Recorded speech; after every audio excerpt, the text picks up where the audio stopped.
27 ሚሊዮን ተረጂ የነበረበት ሀገር 3 ሚሊዮን ገባ ሲባል እንደው እንደ ተራ ዜና ነው እንደሚሰማው።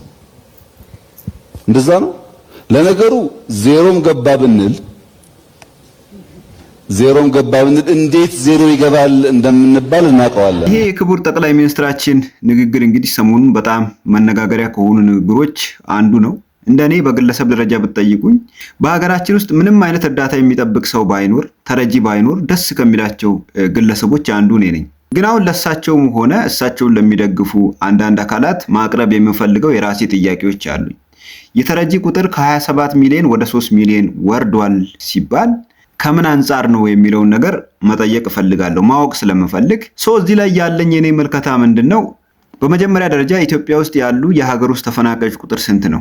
በኢንተርናሽናል ኦርጋናይዜሽን ፎር ማይግሬሽን ወይም ደግሞ IOM በምንለው ድርጅት ዳታ መሰረት አሁን ኢትዮጵያ ውስጥ 4.5 ሚሊዮን የሚጠጉ የሀገር ውስጥ ተፈናቃዮች አሉ።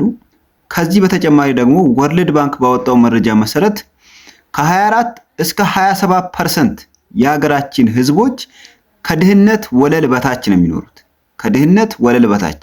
ይሄ ማለት ድሃ ለመባል ራሱ የተወሰነ ሀብት ያስፈልጋቸዋል ማለት ነው። አሁን ከ27 ሚሊዮን ወደ 3 ሚሊዮን ወረደ ሲባል የነዚህ ቁጥር ቀንሶ ነው ወይ? የተፈናቀሉ ዜጎች አንድ በተፈናቀሉበት ወይም ደግሞ በጊዜያዊ መጠለያቸው ውስጥ እየሰሩ ኢንካም እያገኙ ነው ወይ? እነዚህ ሰዎች እርዳታ አያስፈልጋቸውም ወይ የሚለው አንድ ነው። ሁለተኛው ደግሞ አንደር ፖቨርቲ ወይም ደግሞ ከድህነት ወለል በታች ያሉ ሰዎች ምንም አይነት የመንግስትን እጅ አያዩም ወይ? እርዳታ አያስፈልጋቸውም ወይ የሚለው ሁለተኛው ጥያቄ ነው። ሶስተኛው ደግሞ በዚህ ሰዓት ባለው ተጨባጭ ሁኔታ መሰረት የመንግስት ሰራተኛው ራሱ ተረጂ አይደለም ወይ? የመንግስት ሰራተኛው ተጨማሪ የመንግስትን እጅ የሚጠብቅ አይደለም ወይ? ስፔሻሊ ኔት ከ20 ሺህ ብር በታች ደሞዝ የሚገባላቸው ሰዎች ከተረጂነት ተላቀዋል ማለት እንችላለን ወይ?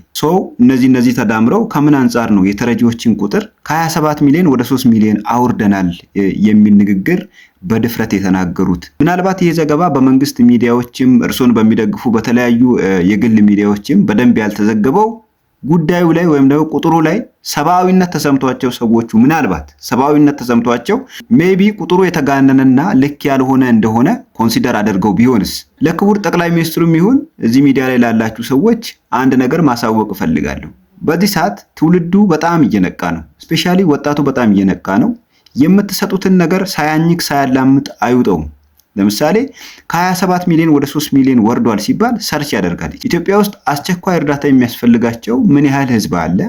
ኢትዮጵያ ውስጥ የሀገር ውስጥ ተፈናቃይ ምን ያህል አለ? ኢትዮጵያ ውስጥ ከድህነት ወለል በታች የሚኖሩ ህዝቦች ምን ያህል ናቸው የሚለውን ነገር ሰርች ያደርጋል፣ ቁጥሮችን ያገኛል።